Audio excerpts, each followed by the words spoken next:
Bismillahirrahmanirrahim. Alhamdulillahi rabbil alamin. Wassalatu wassalamu ala nabiyyina Muhammadin sallallahu alaihi wa ala alihi wa sahbihi ajma'in. Amma ba'd, faqad qala Allah ta'ala fil Qur'anil azim wa fil Furqanil majid. A'udzu billahi minasy syaithanir rajim. Bismillahir rahmanir rahim. Wa ma asabakum min musibatin fabima kasabat aydikum. Shadaqallahul aliyyul azim. Wa qala nabiyyuna sallallahu alaihi wasallam, al-muslimu man salima al-muslimuna min lisanihi wa yadihi. Aw kama qala Rasulullah sallallahu alaihi wasallam. அளவற்ற அருளாளனும் நிகரற்ற அன்புடையவனுமாகிய அல்லாஹ்வுடைய திருப்பெயரினாலும் ஸலவாத்தும் சலாமும் அண்ணல் எம்பெருமானார் ஸல்லல்லாஹு அலைஹி வஸல்லம் அவர்கள் மீதும் அவர்களை பின்பற்றி வாழ்ந்த சஹாபாக்கள், தாபியன்கள், தபா தாபியன்கள், நல்லடியார்கள், சுஹதாக்கள், அவுலியாக்கள், மேலும் இங்கே கூடியிருக்கக்கூடிய நம்மவர்கள் அனைவரின் மீதும் என்றென்றும் உண்டாவதாக ஸலவாத்து கூறியும் துஆ செய்தும் தங்கள் எல்லோருக்கும் சலாம் கூறியும் என்னுடைய இந்த சிறிய உரை ஆரம்பம் செய்கிறேன். அஸ்ஸலாமு அலைக்கும் வரஹ்மத்துல்லாஹி வபரகாத்துஹு. அன்பு நிறைந்த தாய்மார்களே, அல்லாஹ்வுடைய ஒரு பெரிய கிருபையினால் நாம் இந்த ரமலானுடைய நோன்பை பரிபூர்ணமாக்க வேண்டும்.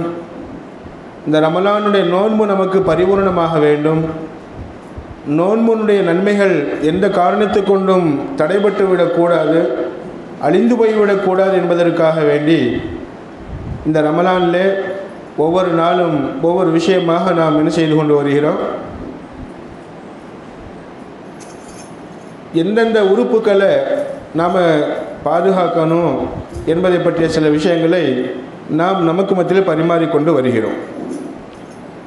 அன்பு தாய்மார்களே, பெருமானார் ஸல்லல்லாஹு அலைஹி வஸல்லம் சொல்லுவாங்க, லி ஷாயிமி ஃபர்ஹத்தானி, நோன்பாளிக்கு ரெண்டு விதமான சந்தோஷம்.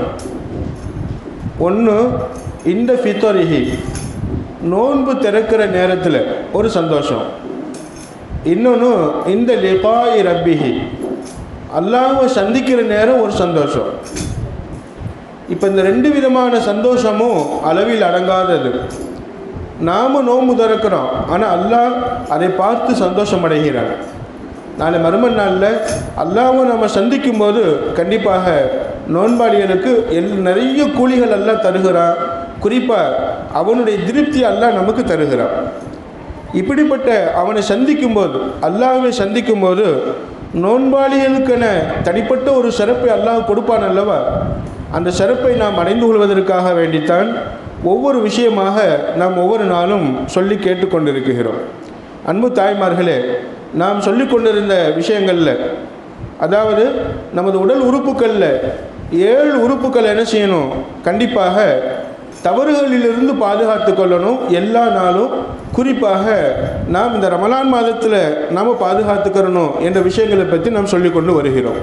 அந்த அடிப்படையில் அந்த 7 உறுப்புகளில் 3 உறுப்புகளை பற்றி நம்ம சொல்லிட்டோம். நிச்சயமாக முதல் உறுப்பு என்னம்மா? கண்.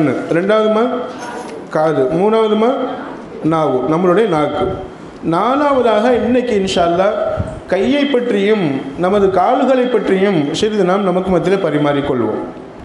இப்போ கையை பற்றி அல்லாஹ் தன் திருமறையில் சொல்லி காட்டுவான், வமா அஸாபக்கும் மின் முஸீபத்தின் ஃபபிமா கஸபத் ஐதீக்கும். ஏதாவது ஒரு துன்பம் உங்களுக்கு ஏற்படுகிறதா, கஷ்டங்கள் ஏற்படுகிறதா, சிரமங்கள் ஏற்படுகிறதா, ஃபபிமா கஸபத் ஐதீக்கும், உங்களுக்கு நீங்களே செய்து கொண்ட சில விளைவுகளினால்தான், நீங்கள் செய்த செயல்பாடுகளினால்தான், உங்கள் கைகள் செய்த சில காரணத்தினால்தான் துன்பங்கள் ஏற்படுகிறது, கஷ்டங்கள் ஏற்படுகிறது. வயஃபு அன் கசீர், நிறைய விஷயங்களை அல்லாஹ் மன்னித்து விடுகிறான் என்பதாக அல்லாஹ் தன் திருமறையில் சொல்லி காட்டுவான். அதாவது நமக்கு ஏற்படக்கூடிய பெரும்பாலான துன்பங்கள் நமது கைகளினால் ஏற்படுகிறது என்பதாக அல்லாஹ் தன் திருமறையில் சொல்லி காட்டுவான். அப்போ இந்த கைகளை என்ன செய்யணும்? தவறிலிருந்து பாதுகாத்துக்கிறணும். கை என்பது அல்லாஹ் நமக்கு கொடுத்த ஒரு பெரிய நிஅமத், அவனுடைய அருள்கொடை. இந்த கையினால் நாம் நல்லது செய்ய வேண்டுமே தவிர இந்த கையினால் எந்த விதமான கெட்டதும் செய்துவிடக்கூடாது. இந்த கையினால் ரமலானில் மட்டுமல்ல, மற்ற எல்லா நாட்களிலும் மவுத்து வரைக்கும் இன்ஷா அல்லாஹ் நாம் நல்லதை மட்டும்தான் செய்யணும். கெட்டதை விட்டும் நாம் நம்மளை பாதுகாத்து கொள்ள வேண்டும் என்பதை நாமெல்லாம் அறிய கடமைப்பட்டவர்களாக இருக்கிறோம். பெருமானார் ஸல்லல்லாஹு அலைஹி வஸல்லம் சொல்லும்போது சொல்லுவாங்க, அல் முஸ்லிமு மன் சலிமுல் முஸ்லிமூன மின் லிசானிஹி வயதிஹி. உண்மையான முஸ்லீம்னா யார்? யாருடைய நாவிலிருந்தும் கையிலிருந்தும் பிறர் நிம்மதி அடைந்து இருப்பாங்களோ, யார் பிறருக்கு இடைஞ்சல் தராமல் வாழ்வாங்களோ, தன்னுடைய நாவினாலேயோ அல்லது தன்னுடைய கையினாலேயோ பிறருக்கு இடைஞ்சல் தராமல் யார் வாழ்வாங்களோ அவங்க தான் உண்மையான முஸ்லீம் என்பதாக பெருமானார் ஸல்லல்லாஹு அலைஹி வஸல்லம் சொல்லி காட்டுறாங்க. அன்பு தாய்மார்களே, பிறருக்கு இடைஞ்சல் இல்லாமல் வாழணும். இந்த கையினால் யாருக்கு எந்த விதமான இடைஞ்சலும் செய்து விடக்கூடாது. வேணும்னே யாரையாவது கிள்ளுவது, வேணும்னே யாரையாவது அடிப்பது, வேணும்னு இந்த கையினால் என்ன செய்வது, ஏதாவது ஒரு பொருளை தூக்கி அடுத்த வீட்டு பக்கம் போடுவது. கண்டிப்பாக இதன் மூலமாக இந்த கையினால் செய்யக்கூடிய சில தீய விஷயங்களின் மூலமாக நமக்கு மிகப்பெரிய ஒரு துன்பங்கள் ஏற்பட்டு விடுகிறது என்பதை அல்லாஹும் எச்சரிக்கை செய்கிறான். பெருமானார் ஸல்லல்லாஹு அலைஹி வஸல்லம் நமக்கு சொல்லும்போது, அப்படி கையினால் பிறருக்கு தீங்கு ஏற்படுத்துவதினால், கையினால் கெட்டது செய்வதினால், இந்த கையை கொண்டு தவறான காரியத்தை செய்வதினால் இஸ்லாத்தை விட்டும் வெளியேறி விடுகிறோம். முஸ்லீம்ங்கிற பேரில் இருப்போம், ஆனால் உண்மையான முஸ்லீம் கிடையாது என்பதை பெருமானார் ஸல்லல்லாஹு அலைஹி வஸல்லம் நமக்கெல்லாம் சொல்லி காட்டுகிறாங்க. எனவே அன்பு தாய்மார்களே, உயிரோடு இருக்கிற வரைக்கும் இன்ஷா அல்லாஹ் நம்மளுடைய கைகள் நல்லது செய்ய கற்றுக்கிறணும், நல்லதை மட்டும்தான் செய்யணும். கெட்ட எந்த காரியத்தையும் இந்த கையினால் நாம் செய்துவிடக்கூடாது என்ற ஒரு லட்சியத்தோடு ஒரு உறுதியோடு நாம் வாழ வேண்டும் என்பதை நாம் எல்லாம் அறிந்து கொள்கிறோம். ஒரு ஹதீஸில் பெருமானார் ஸல்லல்லாஹு அலைஹி வஸல்லம் சொல்லி காட்டுவாங்க, அல் எதுல் உல்யா ஹைரும் மினல் எதி சுஃபுலா. உயர்ந்த தன்மைகள் கொண்ட, அதுக்கு ரெண்டு அர்த்தம் உண்டு. உயர்ந்த கை தாழ்ந்த கையை விட சிறந்தது என்பதாக சொல்லுவாங்க. கொடுக்கும் கை வாங்கும் கையை விட சிறந்தது என்பதாக சொல்லுவாங்க அந்த ஹதீஸுக்கு அர்த்தம். ஆனால் இன்னொரு அர்த்தம் சொல்லுவாங்க, அல் எதுல் உல்யா, நல்லதை செய்து செய்து செய்து உயர்ந்த அந்தஸ்தை பெற்ற கை, ஹைரும் மினல் எதி சுஃபுலா, தாழ்ந்த கையை விட, கெட்டதை செஞ்சு செஞ்சு கெட்டதை செய்யக்கூடிய கையை விட நல்லதை செய்யக்கூடிய கை ரொம்ப நல்லது, ரொம்ப சிறந்தது என்பதாக பெருமானார் ஸல்லல்லாஹு அலைஹி வஸல்லம் சொல்லி காட்டுவாங்க. அன்பு தாய்மார்களே, நிச்சயமாக இந்த கையினால் நாம் நல்லதை செய்ய செய்ய செய்ய நமக்கு உயர்வு கிடைக்கும். இந்த கையினால் ஏதாவது ஒரு கெட்டதை செஞ்சுட்டோம் அப்படின்னு சொன்னால் நம்மளுடைய வாழ்க்கை தாழ்ந்து போகும், தாழ்வடையும் என்பதை பெருமானார் ஸல்லல்லாஹு அலைஹி வஸல்லம் எச்சரிக்கை செய்கிறாங்க. யசீரா ரலியல்லாஹு அன்ஹான்னு சொல்லி ஒரு சஹாபி பெண்மணி, யசீரா ரலியல்லாஹு அன்ஹான்னு சொல்லி ஒரு சஹாபி பெண்மணி. அந்த சஹாபி பெண்மணி பெருமானார் ஸல்லல்லாஹு அலைஹி வஸல்லம் கிட்ட வர்றாங்க. அப்படி வந்து யாரும் சொல்லலாம், அதாவது உபதேசத்தை கேட்குறாங்க, ஏதாவது உபதேசம் பண்ணுங்களேன் அப்படின்னு கேட்டுக்கொண்ட போது, காலலனா ரசூலுல்லாஹி ஸல்லல்லாஹு அலைஹி வஸல்லம், பெருமானார் ஸல்லல்லாஹு அலைஹி வஸல்லம் எங்களுக்கு சொன்னாங்க. யாருமா சொல்லக்கூடியவங்க? யாருமா? யசீரா. அவங்க பேர் என்னம்மா? யசீரா ரலியல்லாஹு அன்ஹா, ஒரு சஹாபி பெண்மணி. அப்போ யசீரா ரலியல்லாஹு அன்ஹா என்ற சஹாபி பெண்மணி அவங்க சொல்கிறாங்க, எங்களுக்கு காலலனா ரசூலுல்லாஹி ஸல்லல்லாஹு அலைஹி வஸல்லம், பெண்களுக்கு ஸல்லல்லாஹு அலைஹி வஸல்லம் சொன்னாங்க, அலைக்குன்ன பித்தஸ்பீஹி வத் தஹ்லீலி வத் தக்தீஸ், சுபஹானல்லாஹ்னு என்ன செய்யுங்க, உங்கள் கை விரல்களினால் சொல்லிக்கொள்ளுங்க. தஹ்லீலி லா இலாஹ இல்லல்லாஹ்னு சொல்லி என்ன செய்யுங்க, கை விரல்களினால் எண்ணி எண்ணி, அந்த கை விரலில் பாருங்களேம்மா 3 கோடுகள் இருக்கும். அப்போ ஒரு கையில் 15 கோடுகள். இப்போ பெருமானார் ஸல்லல்லாஹு சொல்லுவாங்க, கையினால் தஸ்பீஹ் செய்யுங்க, கையினால் தஸ்பீஹ் செய்யுங்க. இப்படி கையினால் தஸ்பீஹ் செய்யும்போது கண்டிப்பாக ஃபஇன்னஹுன்ன மஸ்ஊலாத்துன் முஸ்தன்திகாத்துன், நாளை கியாமத்து நாளில் அல்லாஹ் அந்த கைகள்கிட்ட பேசுவான், அந்த கையிட்ட கேட்பான், கேள்விகளுக்கு கேட்பான், அந்த கையும் அல்லாஹ்ட்ட பேசும். எனவே நீங்கள் இந்த கை விரல்னால அதிகமாக தஸ்பீஹ் செஞ்சுக்கங்க. தஸ்பீஹ் மணியில் தஸ்பீஹ் செய்கிறோம், அல்ஹம்துலில்லாஹ், அதுவும் கூடும். ஆனால் எப்போவெல்லாம் நமக்கு வாய்ப்பு கிடைக்கிறோ கை விரலினால் தஸ்பீஹ் செஞ்சுக்கிறணும். சுபஹானல்லாஹ், கை விரலினால் எண்ணி தஸ்பீஹ் சுபஹானல்லாஹ் சொல்லணும், கை விரலினால் எண்ணி அல்ஹம்துலில்லாஹ் சொல்லணும், கை விரலினால் எண்ணி லா இலாஹ இல்லல்லாஹ் சொல்லணும், கை விரலினால் எண்ணி அல்லாஹ் அக்பர் சொல்லணும்.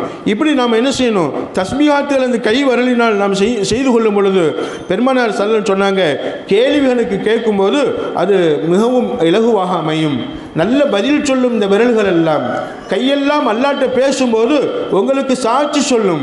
யல்லா நான் தஸ்பீஹ் செஞ்சேன், யல்லா நான் கலிமா சொன்னேன், யல்லா நான் அல்லாஹ் அக்பர் சொன்னேன் என்று இந்த கைகள் எல்லாம் உங்களுக்காக சாட்சி சொல்லும்.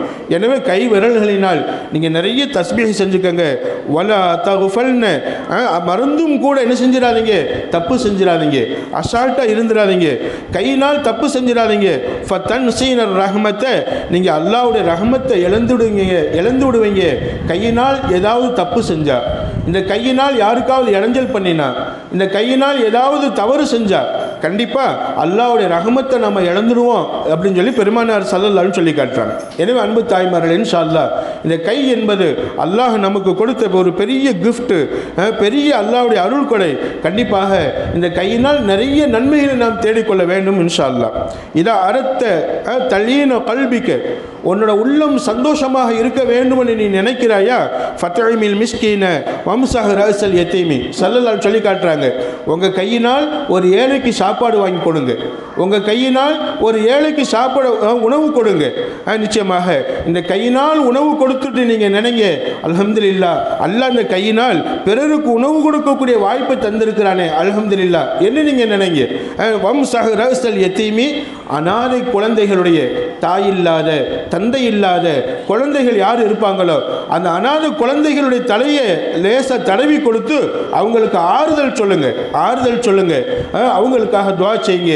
கையினால் அனாதை குழந்தைகளுடைய தலையை நீங்கள் தடவும் போது கண்டிப்பாக அவங்களுக்கு ஆறுதல் சொல்லும்போது நானும் அனாதை குழந்தைகளை ஆதரிப்பவர்களும் சொர்க்கத்தில் இந்த ரெண்டு விரல் மாதிரி பக்கத்தில் இருப்போம் என்பதாக பெருமானார் ஸல்லல்லாஹு சொல்லி காட்டுறாங்க. அன்பு தாய்மார்களே, எவ்வளோ பெரிய பாக்கியம் பாருங்களேன். யாராவது ஒரு அனாதை குழந்தை இருக்கிறாங்க, இந்த கையினால் அவங்களுக்கு தடவி கொடுத்து நல்லா இருப்பீங்க, உங்களுக்கு அல்லாஹ் இருக்கிறான், அல்லாஹ் உங்களுக்கு ஆறுதலாக இருப்பான் என்பதாக சொல்லி ஆறுதல் சொல்லும்போது கண்டிப்பாக இந்த கையினால் அவங்க தலையை தடவி கொடுத்ததினால் நாளைக்கு கியாமத் நாளில் நமக்கு சொர்க்கம் கிடைக்கும் என்றால் எவ்வளோ பெரிய பாக்கியம் என்பதை நம்மெல்லாம் அறிந்து கொள்கிறோம். எனவே இந்த கையினால் நல்லது செய்ய வேண்டும், பெற்றோர்களுக்கு பணிவிடை செய்ய வேண்டும், நம்ம கணவன் வீட்டில் பணிவிடை செய்ய வேண்டும். அதே மாதிரி கண் தெரியாதவர்கள் யாராவது இருக்கிறாங்களா அவங்களுக்கு உதவி செய்ய வேண்டும். வழி தெரியாதவர்களுக்கு இந்த கையினால் ஏதாவது உதவி பண்ண வேண்டும். கண்டிப்பாக இந்த கையினால் நல்லது மட்டும்தான் செய்ய வேண்டுமே தவிர நிச்சயமாக கெட்டது செய்துவிடக்கூடாது என்பதை நாம் எல்லாம் அறிய கடமைப்பட்டவர்களாக இருக்கிறோம். இன்னல்லாஹ ஹய்யுன் கரீமுன், நிச்சயமாக அல்லாஹ் எப்பவுமே உயிரோடு இருக்கிறான், எப்பவுமே உயிரோடு இருக்கிறான், அவன் நம்மளை கவனித்து கொண்டு இருக்கிறான். பெருமானார் ஸல்லல்லாஹு அலைஹி சொல்லி காட்டுறாங்க, அல்லாஹ்வின் பக்கம் இந்த கையை உயர்த்துங்க, இந்த கையை உயர்த்தி அல்லாஹ்ட்ட துஆ கேளுங்க. அல்லாஹ்ட்ட கேட்கிறத இதா ரஃபா ரஜுலு இலைஹி எதைஹி, தன்னுடைய இரண்டு கைகளை நெஞ்சுக்கு நேர நீட்டி அல்லாஹ் அல்லாஹ் யா அல்லாஹ் எனக்கு இதை கொடு, யா அல்லாஹ் என்னுடைய துன்பத்தை நீக்குவை, அல்லாஹ் எனக்கு இதை கொடு, அல்லாஹ் எனக்கு இந்த காரியத்தை நிறைவேற்றி வை, அல்லாஹ் எனக்கு இன்னது தேவை, நீ தான் செய்யணும், நீ தான் கொடுக்கணும் என்று சொல்லி இரண்டு கைகளை உயர்த்தும் போது நிச்சயமாக அல்லாஹ் வெட்கப்படுகிறானாம் இந்த கையை வெறுங்கையாக திருப்பி அனுப்புவதற்கு. அல்லாஹ் வெட்கப்படுறானா. அப்போ இந்த கையினால் நல்லது செஞ்சு அல்லாஹ்ட்ட இந்த கையை உயர்த்தி இந்த கையை காட்டணும், யா அல்லாஹ் நான் நல்லது செஞ்ச கையை வைத்திருக்கிறேன், இந்த கையினால் நான் நல்லது மட்டும்தான் செஞ்சிருக்கிறேன், நான் தப்பு செய்யவே கிடையாது, நல்லது செய்த இந்த கையை உன்பக்கம் உயர்த்துகிறேன் யா அல்லாஹ், உன்பக்கம் நீட்டுகிறேன் யா அல்லாஹ், இந்த கையை நீட்டி உள்ளிடத்தில் துஆ கேட்கிறேன் யா அல்லாஹ். கண்டிப்பாக என்னுடைய காரியங்களை, எனக்கு தேவையானதை, நான் விரும்பக்கூடியதை, எனக்கு என்னென்ன இந்த உலகத்தில் தேவையோ மறு உலகத்தில் தேவையோ அந்த அனைத்து காரியங்களை நீதான் ரப்பே நிறைவேற்றணும் என்பதாக நம்ம துஆ செய்யும்போது என்ன கேட்கிறோமோ எல்லாத்தையும் அல்லாஹ் சுப்ஹானஹு வ தஆலா நமக்கு கொடுக்க காத்திருக்கிறான். நமது கையை வெறுங்கையாக அனுப்புவதற்கு வெட்கப்படுகிறானாம் அல்லாஹ் அப்படின்னு சொல்லி பெருமானார் ஸல்லல்லாஹு அலைஹி வஸல்லம் ஒரு ஹதீஸில் சொல்லி காட்டுறாங்க. எனவே அன்பு தாய்மார்களே, இந்த கையினால் நிறைய நன்மைகள் செய்ய வேண்டுமே தவிர இந்த கையினால் எந்த ஒரு சின்ன தீங்கும் செஞ்சிடக்கூடாது. ஒரு நாள் நமது இந்திய நாட்டினுடைய பேரரசர்கள் என்று சொல்லக்கூடிய அவுரங்கசீப் ரஹ்மத்துல்லாஹி அலை அவங்க பெரிய இறைநேசர், நாட்டை ஆண்ட மன்னராக இருந்தாலும் கூட அவங்க தஹஜ்ஜுத் தொழுகை விட்டது கிடையாது. நோன்பு மாதம் வந்துருச்சுன்னு சொன்னால் அவ்வளவு அருமையாக நோன்பு வைப்பாங்க, குடும்பத்தில் உள்ளவங்களே நோன்பு வைக்க சொல்லுவாங்க, குரான் நிறைய ஓதுவாங்க, 5 நேரம் விடாமல் தொழுவாங்க, நஃபிலான வணக்கங்களை செய்வாங்க, அல்லாஹுவை நேசித்தாங்க, பெருமானார் ஸல்லல்லாஹு அலைஹி வஸல்லம் நேசித்தாங்க. அவங்க ஒரு நாட்டுக்கே மன்னர். நமது இந்திய நாடு பெரும்பான்மையான பகுதியை அவங்க ஆட்சி செஞ்சவங்க, பேரரசர் என்ற பெயர் பெற்றவங்க. அன்பு தாய்மார்களே, எதற்கு சொல்ல வருகிறேன் என்று சொன்னால், அவங்க ஒரு அரண்மனையில் உட்காந்துக்கிட்டு தொப்பி தச்சுக்கிட்டு இருக்கிறாங்க. தலையில் நம்ம போடுறோம் அல்லவா, ஆண்கள் தலையில் தொப்பி போடுறாங்கல்ல, அந்த தொப்பியில் ஒரு நூல் தொப்பி பார்த்துருப்பீங்க, வளத்தொப்பி மாதிரி இருக்கும். அந்த வளத்தொப்பியை பின்னி பின்னி அதை ஒரு 5 ரூபாய் 2 ரூபாய்க்கு விற்று அந்த காசை வச்சு தான் அவங்க சாப்பிடுவாங்க. அரசாங்கத்திலேருந்து எந்த சம்பளமும் வாங்க மாட்டாங்க. அன்பு தாய்மார்களே, அப்படி அவுரங்கசீப் ரஹ்மஹுல்லா ஒரு தொப்பி பின்னிக்கிட்டு இருந்தாங்க. அப்போ ஒரு நபர் போய் கேட்குறாங்க, உங்களுக்கு என்ன ஆனது, ஏன் தொப்பி தச்சு விற்று அதை வச்சு சாப்பிட்றீங்க? இந்த நாடே உங்களுக்கு சொந்தம், இந்த நாட்டில் நீங்கள் எவ்வளோ வேணாலும் எடுத்து அனுபவிக்கலாம். நீங்கள் மன்னர் ஆச்சே, ராஜாவாச்சே, ராஜா ஒரு நாட்டுடைய மன்னர், இந்த நாட்டில் உள்ள சொத்து பூரா உங்களுக்கு தான் சொந்தம், எவ்வளோ வேணாலும் நீங்கள் எடுத்துக்கலாமே.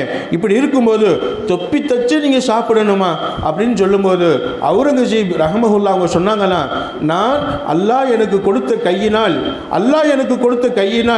நான் தொப்பி தச்சு அதை விற்று நான் தச்சு விற்று நான் சம்பாதித்த பணத்திலிருந்து என்ன செய்ய ஆசைப்படுகிறேன், சாப்பிட ஆசைப்படுகிறேன். அல்லாஹ் அதை விரும்புகிறான் நிச்சயமாக. எனவே என் கையினால் தீயது செய்து விடக்கூடாது, எந்த தவறும் செய்து விடக்கூடாது, நல்லது செய்யணும், நல்ல காரியத்தில் ஈடுபடணும் என்பதற்காக வேண்டித்தான் இந்த கையினால் நான் தொப்பி தைக்கிறதில் ஈடுபடுகிறேன் என்று அவுரங்கசீப் ரஹ்மஹுல்லா அவங்க சொல்லி காட்டுவாங்க. அன்பு தாய்மார்களே, எவ்வளோ பெரிய விஷயம் பாருங்களேன். நமது ஒரு நாட்டுக்கே மன்னர், ஒரு பெரிய மன்னராக இருந்தும் கூட அவருடைய ஆசை என்ன, இந்த கையினால் யாருக்கும் எந்த தீங்கும் செய்து விடக்கூடாது, இந்த கையினால் யாருக்கும் எந்த தப்பும் செய்து விடக்கூடாது, எந்த இளைஞலும் பண்ணிவிடக்கூடாது. அல்லாஹ் கொடுத்த கை, இந்த கையினால் நம்ம நல்லது செஞ்சு என்ன செய்யணும், அல்லாஹ்வுடைய திருப்தி அடைந்து கொள்ளணும் என்ற எண்ணம் இருந்ததினால்தான் அவங்க பேரை சொல்லும்போது நம்ம ரஹ்மத்துல்லாஹி அலைஹின்னு சொல்லி நம்ம சொல்லுகிறோம். அல்லாஹ்வுடைய நல்லடியார்களுடைய கூட்டத்தில் அவங்களும் ஒருவராக ஆகிடுறாங்க. எனவே அன்பு தாய்மார்களே, இன்ஷா அல்லாஹ் இந்த கையினால் நாம் நிறைய நல்லது செஞ்சு அல்லாஹ்வுடைய திருப்தியை நாம் அடைந்து கொள்ள முயற்சி செய்ய வேண்டும். பக்தாதில், ஈராக் நாட்டில் ஒரு பெரிய மன்னர் இருந்தார். எங்கம்மா? பக்தாத், ஈராக் நாட்டினுடைய தலைநகர் தான் பக்தாத். அப்போ அந்த பக்தாதில் ஒரு பெரிய மன்னர், அந்த நாட்டை ஆண்ட மன்னர் அந்த காலத்தில், அதாவது கிட்டத்தட்ட 1000 வருடங்களுக்கு முன்னாடி ஒரு மன்னர் இருந்தார். அவருடைய பேர் இப்ராஹிம் இப்னு அதுஹம் ரஹ்மஹுல்லா. அவங்க பேர் என்னம்மா? இப்ராஹிம் இப்னு அதுஹம் ரஹ்மஹுல்லா. அவங்க மன்னராக இருந்தாங்க. அப்படி மன்னராக இருக்கும்போது அன்பு தாய்மார்களே, நீங்கள் கேள்விப்பட்டிருப்பீங்க, அவங்க மன்னராக இருக்கும்போது நல்ல ஆட்சி செய்து கொண்டிருந்தார். நல்ல மன்னர், எந்த தப்பு செய்ய மாட்டார். அப்படிப்பட்ட ஒரு அருமையான மன்னர். இந்த அதாவது நல்ல பெயர் பெற்ற அந்த மன்னர் ஒரு நாள் என்ன செஞ்சார், தன்னுடைய ரூமுக்கு போகிறார். அந்த ரூமுக்கு போனால் அந்த ரூமை கூட்டக்கூடிய, ரூமை சுத்தம் பண்ணக்கூடிய, அந்த ரூமை கிளீன் பண்ணக்கூடிய ஒரு வேலைக்காரி அரசன் படுக்கக்கூடிய மெத்தையில் படுத்து தூங்குறா. அதாவது அவள் என்ன நினச்சா அப்படின்னு சொன்ன, வேலைக்காரி என்ன நினச்சா அப்படின்னு சொன்னால், கூட்டிக்கிட்டே இருந்தவ அந்த மன்னர் படுக்கக்கூடிய அந்த அறையை கூட்டிக்கிட்டே இருந்தவ கூட்டி சுத்தம் பண்ணி பெட்டு உரையை நல்ல உரையாக விரித்து விட்டு அந்த பெட்டுக்கு மேலே பூக்களை தூவி விட்டு, மன்னர் இவ்வளவு நாள் படுக்கிறாருல்ல, நம்ம கொஞ்ச நேரம் படுத்து பார்ப்போமே மன்னர் வருவதற்குள்ளே, லேசாக படுத்தா அப்படி தூங்கிட்டா. ஏன்னு சொன்னால் மன்னர் படுக்கக்கூடிய பெட் அல்லவா, அவ்வளோ மிருதுவான ஒரு பெட்டு. நீங்கள் கேள்விப்பட்டிருப்பீங்க, அந்த வேலைக்கார பெண்மணி அரசன் படுக்கக்கூடிய படுக்கையில் படுத்து தூங்கிட்டா. தூங்குனதுக்கு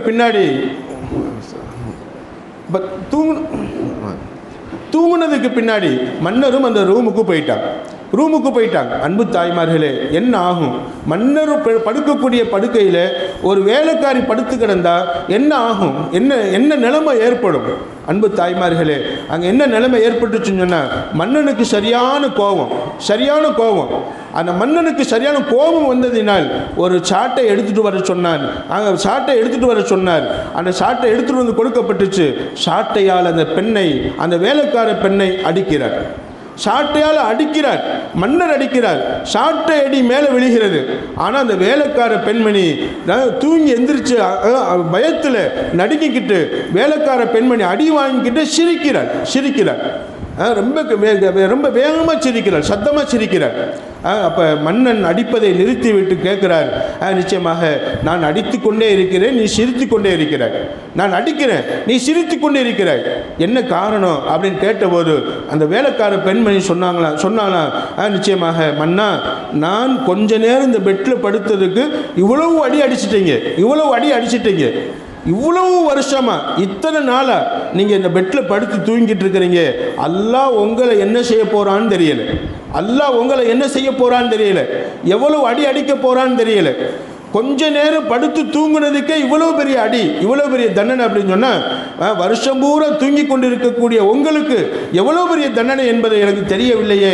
அவன் உங்களை அடிப்பான்ல அல்லாஹ், அதை நினைச்சு நான் சிரிக்கிறேன் என்று அந்த வேலைக்கார பெண்மணி சொன்னபோது மன்னன் தன் கையில் இருந்த சாட்டை கீழே போட்டுட்டு உடனே தன் மகனை வர சொல்லி நாட்டினுடைய அரசாட்சி பொறுப்பை மகன்கிட்ட கொடுத்துட்டு மன்னன் பதவியை துறந்து காட்டுக்குள்ள போய் நிச்சயமாக அல்லாஹ் அல்லாஹ் அல்லாஹ் அல்லாஹ் என்று சொல்லியே, அல்லாஹ், இந்த கையினால் நான் ஒரு பெண்ணை அடித்து விட்டேன், இந்த கையினால் நான் நல்லது செய்ய மறந்து விட்டேன், உன்னை நினைக்க மறந்து விட்டேன். ரப்பே, என் உள்ளத்துக்கு நீ ஹிதாயத்து கொடுத்து விட்டாய், நேரான வழியை காட்டி விட்டாய். அல்லாஹ் அல்லாஹ்னு சொல்லியே நிச்சயமாக அவர் இறைநேசராக மாறிவிட்டார்.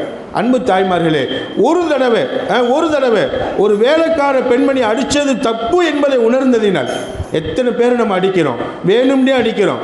நிச்சயமாக நம்ம அடிக்கக்கூடிய அடி கண்டிப்பாக யார் மனதையாவது புண்படுத்தி விட்டால், யார் மனதையாவது துன்பப்படுத்தி விட்டால், பிள்ளைகள் சேட்டை பண்ணா அடிக்கணும், அது வேற விஷயமா.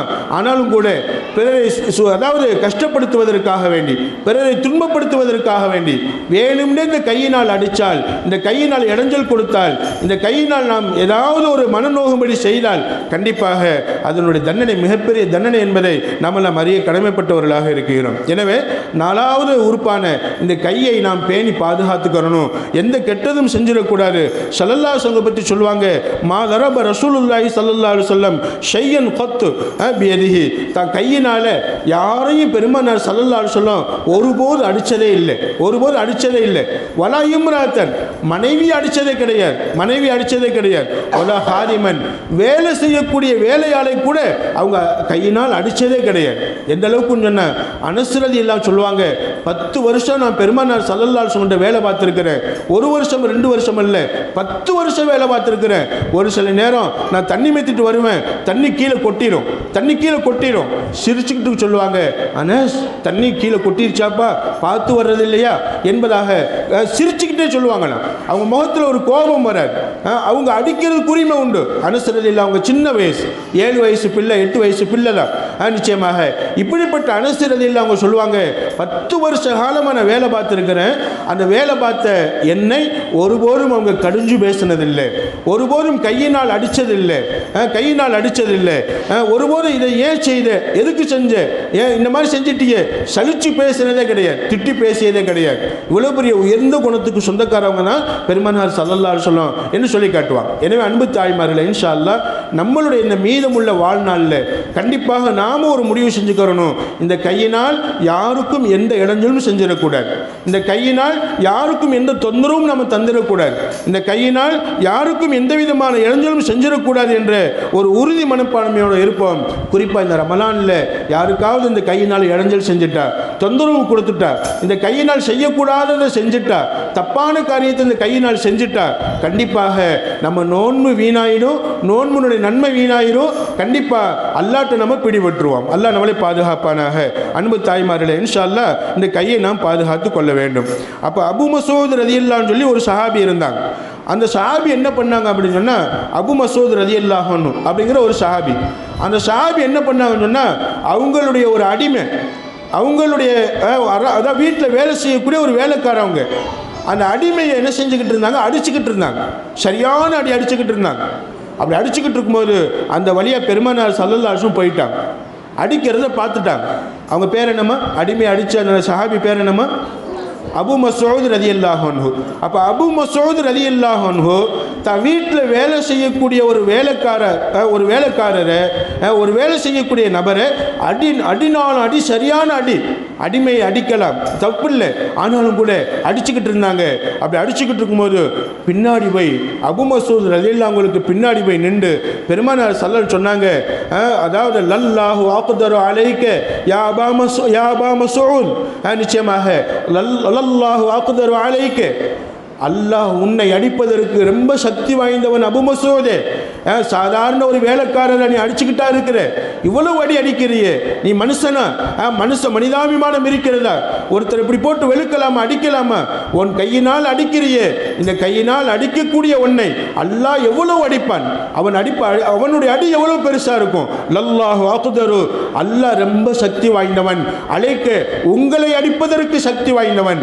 நிச்சயமாக மின்க, நீ அந்த அடிமையை அடிப்பதை விட, அந்த அடிமை தப்பு செய்து விட்டானா, தவறு செய்து விட்டானா, அவனும் மனிதன் தானே, அவனும் மனுஷன் தானே, தப்பு நடக்கிறது சகஜம், அதை மன்னிக்க வேண்டியதானே. ஏன் இவ்வளவு பெரிய அடி, ஏன் இவ்வளவு அடி? ஒரு மிருகத்தை வெளுக்கிறது மாதிரி நீ வெளுத்துக் கொண்டு இருக்கிறாயே, கண்டிப்பாக அல்லாஹ் நாளைக்கு ஒன்றை பிடிச்சுக்குருவானே என்று கேட்டபோது திரும்பி பார்க்குறாங்க. அபு மசூத் ரலியல்லாஹு அன்ஹு பெருமானார் ஸல்லல்லாஹு அலைஹி வஸல்லம் பதறி போயிட்டாங்க.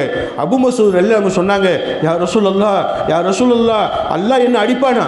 பிறர் அடிச்சா அல்லாஹ் என்ன அடிப்பானா? நிச்சயமாக இவங்க தப்பு செஞ்சுட்டாங்க, ஒரு விஷயத்தை நான் செய்ய சொன்ன சரியா செய்யலை, அதுக்காக நான் அடிச்சுட்டேன் யா ரசூலல்லாஹ். அடிமையில் அடிப்பது என்னுடைய பழக்கமாக இருக்கு, கண்டிப்பா நான் என்ன செஞ்சேன் யா ரசூலல்லாஹ், நான் அடிச்சதினால் அல்லாஹ் என்னை பிடிப்பான் என்றிருந்தால், இந்த அடிக்கு பகரமா அல்லாஹ் என்னை அடிப்பான் என்றிருந்தால், யா ரசூலல்லாஹ் இந்த அடிமையை இப்போதே நான் உரிமையிட்டு விடுகிறேன், இப்போதே நான் உரிமையிட்டு விடுகிறேன், அதாவது உரிமை செய்து விடுகிறேன். இவர் அடிமை இல்லை,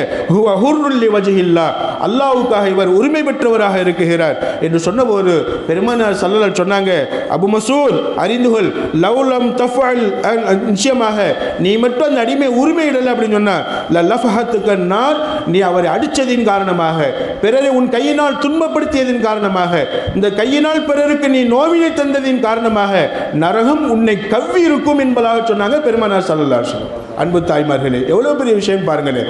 இந்த கையினால் பிறருக்கு இடைஞ்சல் தந்தா, இந்த கையினால் பிறருக்கு துன்பம் கொடுத்தா, இந்த கையினால் பிறருக்கு நோவினை செஞ்சா கண்டிப்பாக நரகம் நம்மை கவ்வி விடும், நரகத்துக்குள் அல்லாஹ் நம்மளை தள்ளிடுவான், நரக வேதனை நமக்கு அவசியமாகிவிடும், அல்லாஹ்வுடைய தண்டனை அவசியமாகிவிடும் என்பதை பெருமானார் ஸல்லல்லாஹு அலைஹி வஸல்லம் நமக்கெல்லாம் எச்சரிக்கை செய்கிறாங்க. அன்பு தாய்மார்களே, பெருமானார் ஸல்லல்லாஹு சொல்லுவாங்க, லைஸ மின்னா மன் லரபல் ஹுதூத வ ஷக்கல் ஜுயூப, நிச்சயமாக நம்மை சார்ந்தவன் அல்ல.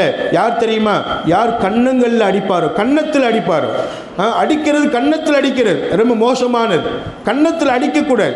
ஏன்னு சொன்னால் கன்னத்தில் சின்ன சின்ன நரம்புகள் இருக்கும், அது மூளையை பாதிக்கும். பிள்ளை அடிக்கிறதா இருந்தால் கூட கன்னத்தில் சப்புன்னு அடையக்கூடாது. கன்னத்தை ஒட்டி உள்ள பின்தலையில், நிச்சயமாக கழுத்து பகுதி, பிடரி பகுதியில் கண்டிப்பாக அடிக்கவே கூடாது. சின்ன சின்ன நரம்புகள் இருக்கு. இப்போ ஸல்லல்லாஹு சொன்னாங்க, மன் லரபல் ஹுதூத, யார் கன்னங்களில் அடிக்கும் பழக்கமுடையவராக இருப்பாரோ, வேணும்னு கன்னத்தில் அடிக்கிறது, செல்லமாக அடிக்கிறது, அல்லது வேணும்னு அடிக்கிறது, செல்லமாக கூட அடிக்கக்கூடாது. நிச்சயமாக ஒரு தோழி இன்னொரு தோழியை சப்புன்னு ஒரு அரைஞ்சிருவீங்க, அரைஞ்சிட்டு சிரிச்சுக்கிடுவீங்க. ஆனால் வலிக்கிற வலி அடி வாங்கினவங்களுக்கு தான் தெரியும். ஒரு தோழி இன்னொரு தோழியை கிள்ளிடுவீங்க, கிள்ளுறது வலிக்குமா இல்லையா? தோழி கிள்ளினாங்கிறதுக்காக வேண்டி அவங்க என்ன செய்வாங்க, அவங்க சிரிச்சுக்கிடுவாங்க. ஆனால் அந்த வேதனை மனசுக்குள்ளே இருக்கும், வேதனை மனசுக்குள்ளே இருக்கும். அன்பு தாய்மார்களே, அந்த வேதனையின் காரணமாக, கிள்ளுவதின் மூலமாக ஏற்படக்கூடிய வேதனை, அடிப்பதின் மூலமாக ஏற்படக்கூடிய வேதனை, தோழி சிரிச்சுட்டு போயிட்டாலும் கண்டிப்பாக அல்லாஹ் அதை பிடிப்பான். நாளை நிச்சயமாக கேட்பான், ஏன் கிள்ளினாய், ஏன் அடித்தாய், ஏன் கிள்ளினாய்? திரும்ப பழிக்கு பழி வாங்குவானாம் அல்லாஹ். திரும்ப அந்த பிள்ளை கூப்பிடுவான், கூப்பிட்டு நீ கிள்ளு, நீ அடி என்பதாக சொல்லுவான். அன்பு தாய்மார்களே, இப்போ இவ்வளோ பெரிய விஷயம் ஸல்லல்லாஹு சொன்னாங்க. வேணும்னே கண்ணங்களில் அறையிறது, வேணும்னே கூடாது, விளையாட்டுக்கும் கூடாது. கண்ணங்களில் அடிக்காதீங்க, உங்கள் ஜேப்பை பிடிச்சி கிழிக்காதீங்க. ஏதாவது சண்டை வந்துருச்சு வைங்களேன், சட்டையை பிடிச்சி கிழிக்கிறது, சட்டையை பிடிச்சி இழுக்கிறது, இந்த மாதிரிலாம் செய்யாதீங்க. இந்த கையினால் பிறருக்கு எந்த துன்பமும் கொடுக்காதீங்க. நிச்சயமாக அப்படி துன்பம் கொடுத்தால், பிறருக்கு இந்த கையினால் இடைஞ்சல் பண்ணினால், தொந்தரவு செய்தால், செய்தால், துயரங்கள் செய்தால் கண்டிப்பாக லைஸ மின்னா, அவர் நம்மை சார்ந்தவர் அல்ல அப்படின்னு என்ன அர்த்தம்? ரெண்டு விஷயம். ஒன்று இஸ்லாத்தை சார்ந்தவர் அல்ல அப்படி ஒன்று, இன்னொரு விஷயம் அவர் மனிதனே இல்லை என்பதாக சொல்றாங்க பெருமானார் ஸல்லல்லாஹு அலைஹி வஸல்லம். எனவே அன்பு தாய்மார்களே, நாம் நம்மளுடைய கைகளை கெட்ட விஷயங்களிலிருந்து, பாவமான காரியங்களிலிருந்து, பாவமான விஷயங்களிலிருந்து நாம் நம்மளை பாதுகாத்து கொள்ள வேண்டும். பாவமான காரியங்களிலிருந்து நம்மளுடைய கையை பாதுகாத்து கொள்ள வேண்டும். இந்த கை என்பது அல்லாஹ் கொடுத்த மிகப்பெரிய ஒரு நியாமத்.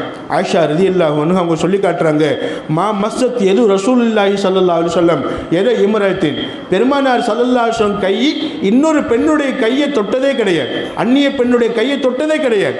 நிச்சயமாக இன்னொரு பெண்ணுடைய கை பெருமானார் ஸல்லல்லாஹு அலைஹி வஸல்லம் கையில் பட்டதே கிடையாது.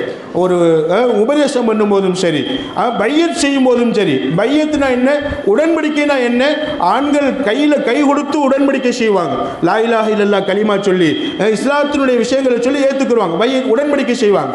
பெண்களுக்கு உடன்படிக்கை செய்யும் போது கண்டிப்பாக தூர உட்கார வச்சு சொல்லால் உடன்படிக்கை செய்வாங்க.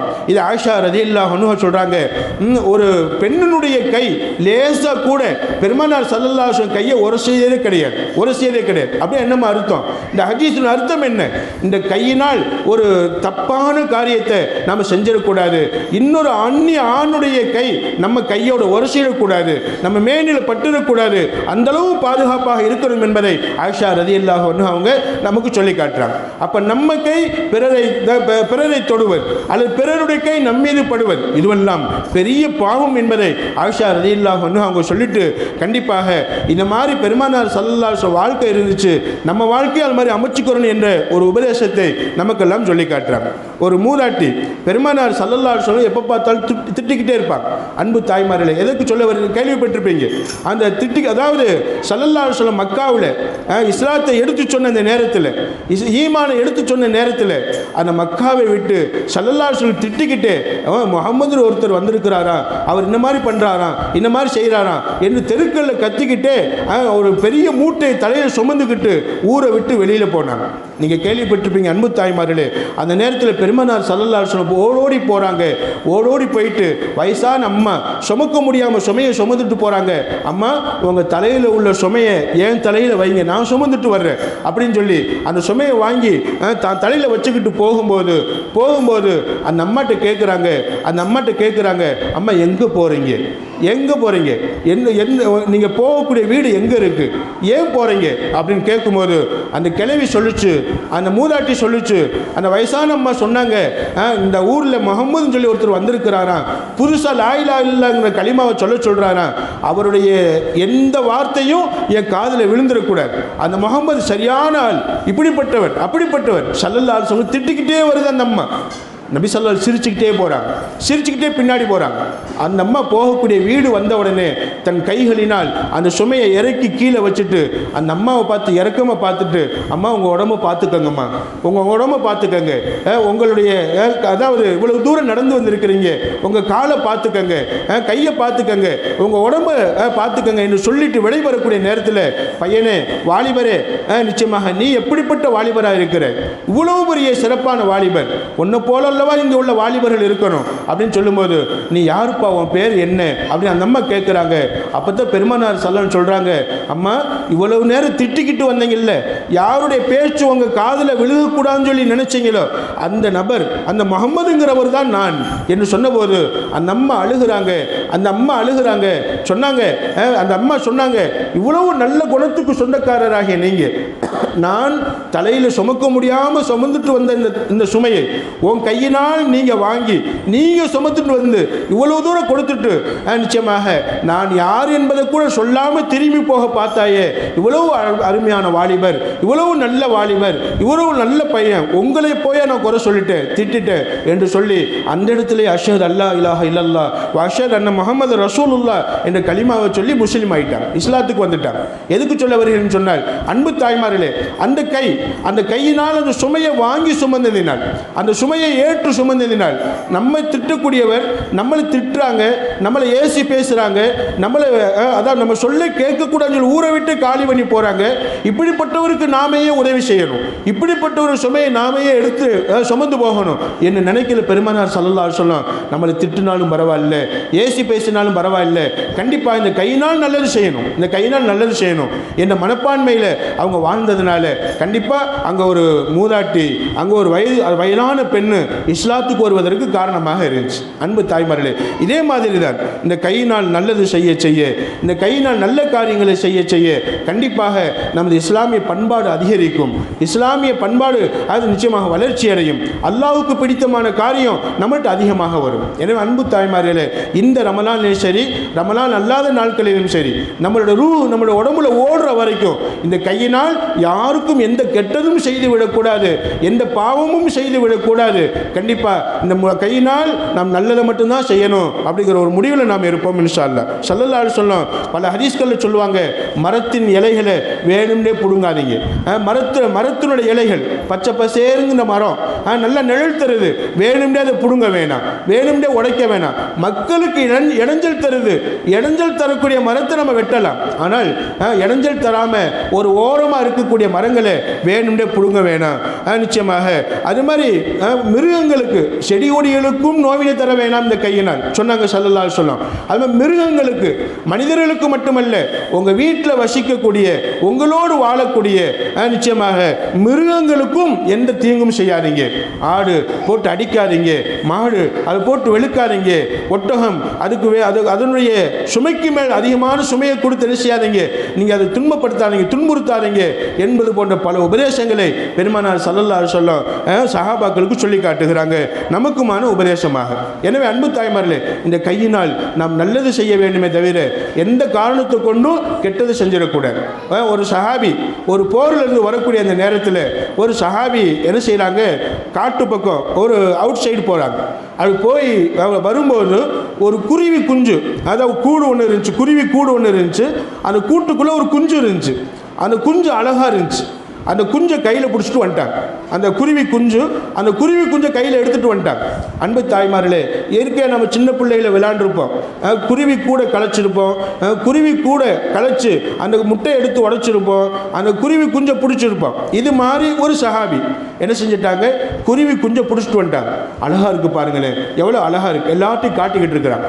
அப்படி காட்டிக்கிட்டு இருக்கும்போது ஸல்லல்லாஹு அலைஹி வஸல்லம் அந்த பக்கம் வந்துட்டாங்க. அந்த குருவி குஞ்சினுடைய தாய், அந்த குருவி குஞ்சினுடைய தாய் என்ன செய்கிறது, படபடன் ரெக்கை அடித்து பறந்து வருகிறது, தலைக்கு மேலே பறந்து கொண்டு இருக்கு. ஸல்லல்லாஹு அலைஹி வஸல்லம் என்ன செஞ்சிட்டாங்க, அந்த தாய்க்குருவியை பார்த்துட்டு சொன்னாங்க, சஹாபாக்கள்கிட்ட கேட்டாங்க, இந்த தாய்க்குருவி தன்னுடைய குழந்தையை பிரிஞ்ச துக்கத்தை அது வெளிப்படுத்துகிறது, யாராவது அதனுடைய குஞ்சை பிடித்து வந்து விட்டீர்களா என்று கேட்டபோது ஒரு சஹாபி சொன்னார், அந்த சஹாபி சொன்னார், ஆம் யா ரசூலல்லாஹ், பார்ப்பதற்கு அழகாக இருந்துச்சு, அந்த குஞ்சை நான் எடுத்துகிட்டு வந்துட்டேன் அப்படின்னு சொன்னபோது, இது பெரிய பாவம், உங்கள் கையினால் நீங்கள் செஞ்ச பெரிய பாவம். ஒரு குருவி குஞ்சை கூட நீங்கள் என்ன செய்யக்கூடாது, பிடிச்சிட்டு வரக்கூடாது. குருவி குஞ்சு தானே, சாதாரண குருவி தானே, அது குருவி குஞ்சு கூட, ஒரு குருவியினுடைய மனசு கூட நோகக்கூடாது என்று சொன்னவங்க பெருமானார் ஸல்லல்லாஹு அலைஹி வஸல்லம். அன்பு தாய்மார்களே, சொன்னாங்க, உங்கள் கையினால் நீங்கள் செஞ்ச இந்த செயல் கண்டிப்பாக அல்லாஹ்விடத்துல மிகப்பெரிய ஒரு குற்றமாக மாறிவிடும். உடனே போங்க, தாயையும் பிள்ளையும் பிரிக்கக்கூடாது, தாயை விட்டு பிள்ளையை பிரித்து நாம் சந்தோஷப்படக்கூடாது. ஒரு தாய், பெத்தெடுத்த தாய் ஒரு குழந்தையை பெத்தெடுத்துட்டாங்க, கண்டிப்பாக அந்த தாயையும் பிள்ளையும் பிரித்தால் எவ்வளவு மனசு நோகும்.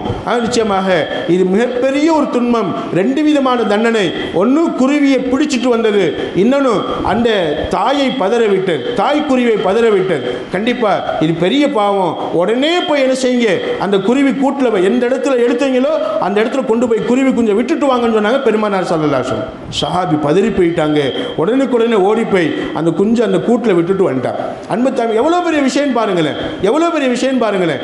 கண்டிப்பாக ஒரு கூட்டம், ஒரு சஹாபாக்களுடைய கூட்டம் என்ன பண்ணிக்கிட்டு இருந்தாங்கன்னு சொன்னால், ஒரு பறவையை பிடிச்சு வச்சு அந்த பறவையின் மேலே அம்பை விளையாண்டுக்கிட்டு இருந்தாங்க.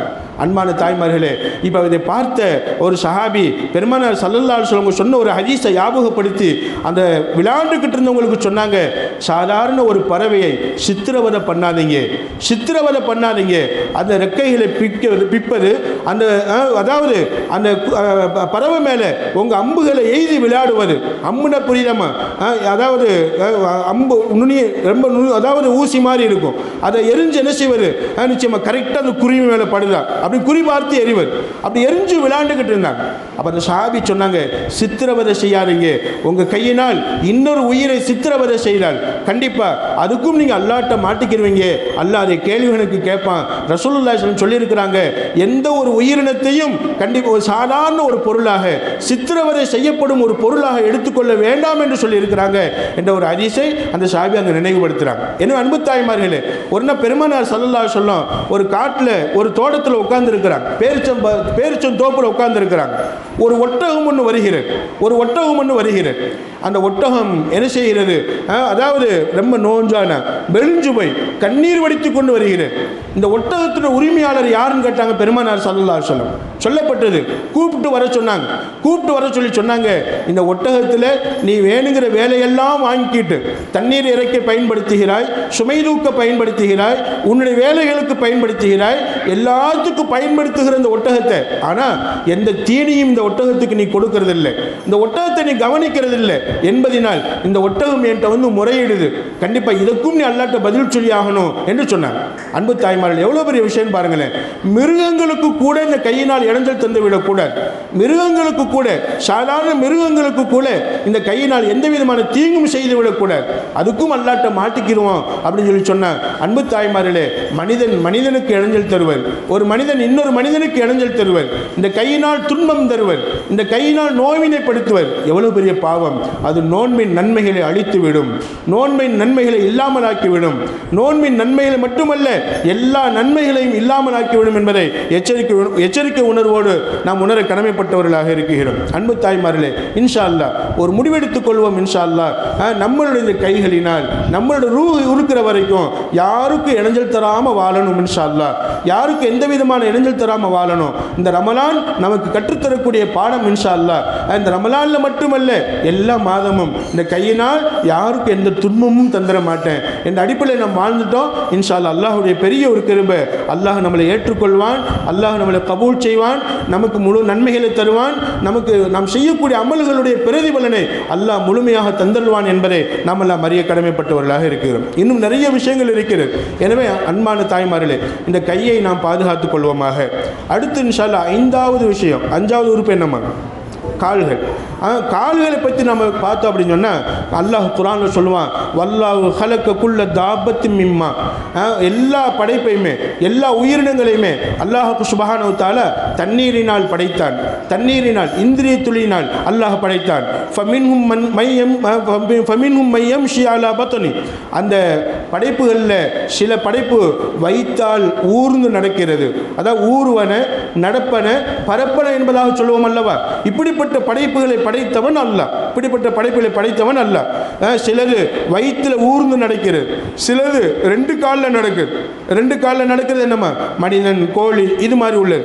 சிலது 4 கால்களில் நடக்குது. இப்போ அல்லாஹ் படைப்பிடங்களை பற்றி சொல்லும்போது அது மாதிரி சொன்னாலும் கூட கண்டிப்பாக கால்கள் என்பது மனிதனுக்கு மட்டுமல்ல எல்லாவற்றுக்கும் அல்லாஹ் கொடுத்துருக்கிறான். பாம்பு பாருங்களேன், வயிற்றில் தான் நடக்கும், அந்த வயிற்றுக்கு கீழே அல்லாஹ் அந்த வயிற்றையே காலாக மாற்றி வச்சிருக்கிறான், அப்படி ஊர்ந்து போகும், ஊர்ந்து போகும். நிச்சயமாக அப்போ கால்கள் இருக்கக்கூடிய படைப்புகளும் இருக்குது. அந்த கால்கள் இல்லாட்டியும் கூட வயிற்றையே கால்கள் மாதிரி ஆக்கி அல்லாஹ் ஊறச் செய்கிறான். ஊறச் செய்வதும் அல்லாஹ், நடக்கச் செய்வதும் அல்லாஹ், பறக்கச் செய்வதும் அல்லாஹ். இப்படி ஒவ்வொருத்தருக்கும் ஒவ்வொரு விதத்தை தந்திருக்கிறான். மனிதனுக்கு அல்லாஹ் கொடுத்திருக்கக்கூடிய, நடப்பதற்காக கொடுத்திருக்கக்கூடிய உறுப்புகளில் இந்த கால் மிகப்பெரிய ஒரு நிஅமத். இதை உணர்த்துவதற்காகத்தான் யஹ்லுகுல்லாஹு மா யஷா, அல்லாஹ் தான் நாடியதை நாடியவாறு படைக்கிறான் என்பதாக சொல்லி காட்டுகிறான். எனவே அன்பு தாய்மார்களே, கால் என்பது ஒரு உன்னதமானது, அது உயர்வானது. இந்த கால் நமக்கு எவ்வளவு அழகா இருக்கு. இந்த காலை அல்லாஹ் எப்படி அழகா படைச்சிருக்கிறான். இந்த கால் கெட்டதின் பக்கம் நடந்து போகக்கூடாது, இந்த காலால் நாம் நல்லதின் பக்கம் தான் நடந்து போகணும். இந்த கால் ஒரு எட்டு வைக்குதுன்னு சொன்னால் அது நல்ல எட்டாக இருக்கணும். இந்த காலால் பாவத்தின் பக்கம் நாம் சென்று விடவே கூடாது. பாவமான காரியத்தின் பக்கம், அல்லாஹ்வுக்கு பிடிக்காத காரியத்தின் பக்கம், தவறான காரியத்தின் பக்கம் ஒருபோதும் நாம் ஒரு எட்டு கூட எடுத்து வச்சிடக்கூடாது. அன்பு தாய்மார்களே, நிச்சயமாக நமது காலை நாம் பாதுகாத்துக் கொள்ள வேண்டும் இன்ஷா அல்லாஹ். ரமலான் மாசத்தில் மட்டுமல்ல, ரமலான் நோன்பு வச்சிருக்கிறோமா, ரமலான் நோன்பு வச்சுக்கிட்டு ஒரு பாவமான இடத்துக்கு நடந்து போகிறோம், பாவமான இடத்துக்கு போயிட்டு வர்றோம், கண்டிப்பாக அந்த பாவமான இடத்துக்கு போயிட்டு வந்தாலே நம்ம நன்மை பூரா அழிஞ்சு போயிடும். பாவம் செய்கிறது அப்புறம் அப்போ பாவமான இடத்துக்கு நம்ம கண்டிப்பாக என்ன செஞ்சிடக்கூடாது, இந்த கால்களை அனுமதிக்கக்கூடாது, இந்த கால்கள் அந்த பக்கமாக போகக்கூடாது. கால்களை பாதுகாத்துக் கொள்ள வேண்டும். ரமலானில் மட்டுமல்ல, உயிர் உள்ள வரைக்கும் இன்ஷா அல்லாஹ் இந்த கால்களினால் ஒரு தப்பான இடத்துக்கு நான் போக மாட்டேன், தவறுக்கு இந்த காலை பயன்படுத்த மாட்டேன், நான் பயன்படுத்தினால் நல்லதுக்கு மட்டுமே பயன்படுத்துவேன் என்று சொல்லி ஒரு உறுதி மனப்பான்மையோடு இன்ஷா அல்லாஹ் நம்ம இருக்க வேண்டும். அன்பு தாய்மார்களே, அல்லாஹ் அந்த பாக்கியத்தை நம்ம எல்லோருக்கும் தந்தல்வானாக. ஸல்லல்லாஹு சொன்னாங்க, லிகுல்லி ஹுத்துவத்தின் யஹுத்துஹா இல ஸலாத்தி ஸதகத்துன். நீங்கள் தொழுகைக்காக ஒரு எட்டு வைக்கிறீங்களா, உங்கள் வீட்டுக்குள்ளேயே ஒரு ஒழு செஞ்சுட்டு தொழுகைக்காக எத்தனை எட்டு எடுத்து வைக்கிறீங்களோ ஒவ்வொரு எட்டுக்கும் அல்லாஹ் தர்மத்துடைய நன்மை தருகிறான். அப்படியே என்ன அர்த்தம், தொழுகைக்கு மட்டுமல்ல, நமக்கு விளக்கங்கள் சொல்லுவாங்க நல்ல விஷயத்தின் பக்கம். உதாரணமாக பயான் கேட்கறதுக்கு வீட்டிலிருந்து நீங்கள் நடந்து வந்தீங்க அல்லது பைக்கில் வந்தீங்க, எதில் வந்தாலும் கூட உங்கள் வீட்டுக்கும் இந்த பயான் கேட்குற இடத்துக்கும் எத்தனை எட்டுக்கள் இருக்குதோ அந்த ஒவ்வொரு எட்டுக்கும் பகரமாக அல்லாஹ் சதகா தர்மத்துடைய நன்மையை தருகிறான். எவ்வளோ பெரிய பாக்கியம் பாருங்களேம்மா இன்ஷா அல்லாஹ். எனவே ரமலான் மாதத்தில் நம்ம கண்டிப்பாக முடிவு செஞ்சுக்கிறணும், நாம் இந்த ரமலான் மாதத்தில் மட்டுமல்ல எல்லா நாளும் இந்த காலினால் தப்பின் பக்கம் நான் நடந்து போகவே மாட்டேன், தவறான இடத்தின் பக்கம் இந்த கால் போகவே போகாது என்ற ஒரு முடிவுக்கு நாம் வந்துவிட வேண்டும். அன்பு தாய்மார்களே, இதா ஹரஜல் முஸ்லிம் இலா மஸ்ஜிதின், ஒரு நல்ல காரியத்தின் பக்கம் ஒரு முஸ்லிம் வெளியேறி போனால், பள்ளிவாசலின் பக்கம் வெளியேறி போனால், கத்தபல்லாஹு பி குல்லி ஹுத்துவத்தின் ஹதாஹா ஹஸனத்தன், ஒவ்வொரு எட்டுக்கும் ஒரு நன்மை அல்லாஹ் எழுதுகிறான். வ மஹா அன்ஹு பிஹா ஸய்யத்தன், ஒரு பாவத்தை அழிக்கிறான். அன்பு தாய்மார்களே, இன்னைக்கு நம்ம பயான் கேட்கறதுக்கு ஒரு 20 எட்டு நீங்கள் எடுத்து வச்சு வந்திருக்கிறீங்களா, உங்களுக்கு 20 நன்மை எழுதப்பட்டுருச்சு. அது ரமலான் மாதத்தில் வந்திருக்கிறோமா, ஒவ்வொரு நன்மை 10 நன்மைக்கு சமம், 10 நன்மைக்கு சமம், 10லேருந்து 70 வரைக்கும் அல்லாஹ் கூட்டுவான் கண்டிப்பாக. அன்பு தாய்மார்களே, இப்படி நாம் ஒவ்வொரு எட்டுக்கும் அல்லாஹ் இவ்வளவு அதிகமான நன்மைகளை தருவதோடு பாவங்களை அழித்து விடுகிறான், பாவங்களை அழித்து நம்மளை தூய்மைப்படுத்துகிறான் அல்லாஹ். எனவே அன்பானவர்களே, இந்த காலினால் நாம் போகக்கூடிய இடம், இந்த காலினால் நாம் அதாவது செல்லக்கூடிய இடம் ஒரு நன்மையான இடமாக இருக்கணுமே தவிர பாவமான இடத்திற்கு என்ன செஞ்சிடக்கூடாது. கண்டிப்பாக தாய்மார்கள் நீங்கள் உங்கள் கால்களை நீங்கள் பாதுகாத்துக்கிறணும். நிச்சயமாக கெட்ட இடங்களின் பக்கம் போவதை விட்டும், அல்லாஹ்வுக்கு பிடிக்காத காரியத்தின் பக்கம் போவதை விட்டும், அல்லாஹ்வுக்கு பிடிக்காத இடத்தின் பக்கம் நடந்து செல்வதை விட்டும் கண்டிப்பாக இந்த கால்களை நாம் பாதுகாத்துக் கொள்ள வேண்டும் என்பதை இந்த நல்ல தருணத்தில் நான் எனக்கும் உங்களுக்குமாக சேர்த்து நினைவுபடுத்துகிறேன். அன்பு தாய்மார்களே, ஒரு சகோதரரை சந்தித்து நிச்சயமாக நடந்து போயிட்டு, அதாவது ஒரு சஹாபி என்ன செஞ்சாங்கன்னு சொன்னால் நடந்து போய்கிட்டே இருக்கிறாங்க. பெருமானார் ஸல்லல்லாஹு அலைஹி வஸல்லம் ஒரு ஹதீஸில் சொல்கிறாங்க, ஒரு மனிதர் நடந்து போய்கிட்டே இருந்தார். அப்படி நடந்து போய்கிட்டே இருக்கும்போது கண்டிப்பாக ஒரு மலக்கை அல்லாஹ் அனுப்புனான். அந்த மலக்கு மனித தோற்றத்தில் போயிட்டு அந்த நபர்கிட்ட கேட்குறாங்க. என்னன்னு கேட்டாங்க அப்படின்னு சொன்னால், அப்பா நீ எங்கே போகிற அப்படின்னு. அப்போ அவர் சொன்னார், அந்த மனிதர் சொன்னார், என்னோட நண்பர், என்னோட தோழர் இந்த இடத்துல இருக்கிறார், அந்த தோழரை நான் சந்திப்பதற்காக போகிறேன், தோழரை சந்தித்து வருவதற்காக நான் போகிறேன் என்று சொன்னபோது அன்பு தாய்மார்களே, அப்போ அந்த மலக்கு கேட்டாங்க, உண்மையிலே தோழரை சந்திக்க போறையில், அந்த நண்பரை சந்திக்க போறையில், அந்த தோழரை சந்திக்க போகிறதுடைய நோக்கம் என்ன அப்படின்னு கேட்டார். அப்போ அவர் சொன்னார், எந்த தப்பான காரியத்துக்கு நான் சந்திக்க போகலை, தவறான காரியத்துக்கு நான் சந்திக்க போகலை, பாவம் செய்கிறதுக்கு நான் சந்திக்க போகலை, அவரை நான் ரொம்ப நேசிக்கிறேன், அவர் என்ன நேசிக்கிறார், அவரை நான் நேசிக்கிறேன். எனவே எங்களுக்கு மத்தியில் இருக்கக்கூடிய அன்பினால் ஒரு அன்பை பேசிக்கிறதுக்காக வேண்டி, நல்ல விஷயத்தை பரிமாறிக்கொள்வதற்காக வேண்டி, நல்லதை ஒருவருக்கொருவர் நாங்கள் பரிமாறிக்கொள்வதற்காக வேண்டி கொஞ்ச நேரம் சந்திக்கலாமே, சந்தித்து வருவதற்காக நான் போகிறேன் என்று சொன்னபோது அந்த மலக்கு சொன்னாங்கன்னா, நான் அல்லாஹ்வுடைய மலக்காக இருக்கிறேன், அல்லாஹ் என்னை அனுப்புனான். எப்படி உன் தோழரை நீ சந்திச்சு நல்ல விஷயத்துக்காக நீ சந்திக்கிறாயோ அதுபோன்று அல்லாஹ்வும் உன்னை நேசிக்கிறான். உன் தோழரை நீ நேசிப்பது போன்று அல்லாஹ்வும் உன்னை நேசிக்கிறான். அன்பான தாய்மார்களே, இப்போ நாம் நடந்து செல்லக்கூடிய விஷயம், நாம் போகக்கூடிய ஒரு சபை நல்ல சபையாக இருந்தால், நல்ல இடமாக இருந்தால் அல்லாஹ் நம்மளை நேசிக்கிறான், அல்லாஹ் நம்மளை விரும்புகிறான், அல்லாஹ் நம்மளை நேசிக்கிறான். அதே நேரத்தில் நம்ம போகக்கூடிய இடம் ஒரு கெட்ட இடமாக இருந்தால், தவறான இடமாக இருந்தால், ஒரு கெட்ட தோழியுடைய வீட்டுக்கு போகிறோம், ஒரு கெட்டது செய்கிறதுக்காக போகிறோம், ஒரு கெட்ட விஷயத்தை பரிமாறிக்கிறதுக்காக போகிறோம், அங்கே போயிட்டு புறம் பேசுகிறோம், அங்கே போயிட்டு கெட்டதை பரிமாறிக்கிறோம், யாரை பற்றியாவது ஒரு வஞ்சகம் பண்ணுறோம், ஒரு சூழ்ச்சி செய்கிறோம், இதுக்காக ஒருத்தரை சந்திக்க போகிறோம் அப்படின்னு சொன்னால் அன்பு தாய்மார்களே, அல்லாஹ் அதை கவனிக்கிறான். கவனிக்கிறது மட்டும் அல்லாமல் அல்லாஹ்வுடைய கோபம் அங்கே இறங்குகிறது. அல்லாஹ்வுடைய கோபம் மட்டுமல்ல, அல்லாஹ்வுடைய கோபத்துக்கும் சாபத்துக்கும் நாம் ஆளாக வேண்டிய ஒரு நிலைமை ஏற்பட்டு விடுகிறது. தொழுதால் தொழுகையினுடைய நன்மை முறிந்துவிடும், நோன்பு வைத்தால் நோன்பு வைத்தலுடைய நன்மை கிடைக்காமல் போய்விடும். அன்பு தாய்மார்களே, கெட்டதின் பக்கம் நடந்து செல்வதினால், கெட்டதின் பக்கம் நாம் போவதினால், கெட்டதின் பக்கம் சென்று வருவதினால் கண்டிப்பாக நன்மைகள் முறிந்து விடுகிறது என்பதை நாம் எல்லாம் இந்த ஹதீஸின் மூலமாக உணர கடமைப்பட்டவர்களாக இருக்கிறோம். எனவே அன்பு தாய்மார்களே, நம்ம ஒரு இடத்துக்கு போகிறோமா, அது அல்லாஹ்வுக்கு பிடித்தமான இடமாக இருக்கணும், அல்லாஹ்வுக்கு பிடித்தமான இடமாக, அல்லாஹ்வுக்கு விருப்பமான இடமாக, அல்லாஹ் பொரிந்து கொள்ளக்கூடிய இடமாக, தவறுகளிலிருந்து பாதுகாக்கப்பட்ட இடமாக இருக்கணுமே தவிர தவறுள்ள இடத்துக்கு நாம் என்ன செஞ்சிடக்கூடாது, இன்ஷா அல்லாஹ் போயிடக்கூடாது. அப்படி ஒரு வேலை நோன்பு வச்சுக்கிட்டு ஒரு தவறான இடத்துக்கு போனால், நோன்பு வச்சுக்கிட்டு ஒரு தவறான இடத்தின் பக்கம் நடந்து போனால் கண்டிப்பாக நம்மளுடைய நோன்பு கூடிக்கிறோம், ஆனால் நோன்புடைய நன்மை இல்லாமல் போய்விடும் நிச்சயமாக. எனவே நோன்பு காலங்களிலும் சரி, மற்ற நாளிலும் சரி, இந்த காலால் நாம் நல்லதின் பக்கம் மட்டுமே நடந்து செல்ல வேண்டும் என்பதை நாம் எல்லாம் அறிய கடமைப்பட்டவர்களாக இருக்கிறோம். எனவே இன்ஷா அல்லாஹ் இதுவரைக்கும் நாம் அறிந்த அதாவது 5 உறுப்புகள் என்று நினைக்கிறேன், 5 தானம்மா, இந்த 5 உறுப்புகளை இன்ஷா அல்லாஹ் கண்டிப்பாக அல்லாஹ்விற்காக, அல்லாஹ்வுடைய திருப்திக்காக நாம் பயன்படுத்தி எல்லா விதத்திலும் நாம் இந்த 5 உறுப்புகளையும், குறிப்பாக நமது கை, நமது கால், இந்த கையையும் காலையும் நாம் அல்லாஹ்விற்காக, அல்லாஹ்வுடைய திருப்திக்காக பயன்படுத்தி, இந்த கையினால் எந்த தப்பும் செய்ய மாட்டேன், இந்த காலினால் கெட்டதின் பக்கம் நான் போக மாட்டேன் என்ற உறுதி மனப்பான்மையோடு நம்ம வாழ்ந்து, ஒரு லட்சியத்தோடு வாழ்ந்து இன்ஷா அல்லாஹ் ரமலானுடைய முழு நன்மைகளை நாம் அறிந்து கொள்ளக்கூடிய வாய்ப்பு, மேலும் நமது உயிருள்ள வரைக்கும் அல்லாஹ் நமது உறுப்புகளை, குறிப்பாக நமது கையையும் காலையும் அல்லாஹ் பாதுகாத்து நல்லது செய்யக்கூடிய வாய்ப்பை தந்து அல்லாஹ்வுடைய திருப்தியை, அல்லாஹ்வுடைய ரஹமத்தை, அல்லாஹ்வுடைய பரக்கத்தை, அவன் தரக்கூடிய நியாமத்தை முழுமையாக அடைந்து கொள்ளக்கூடிய வாய்ப்பை அல்லாஹ் சுப்ஹானஹு வ தஆலா எனக்கும் உங்களுக்கும் நம் எல்லோருடைய குடும்பத்தினருக்கும் அல்லாஹ் நசீபாக்கி தந்தல்வானாக என துஆ செய்தவனாக எனது இன்றைய உரையை நான் நிறைவு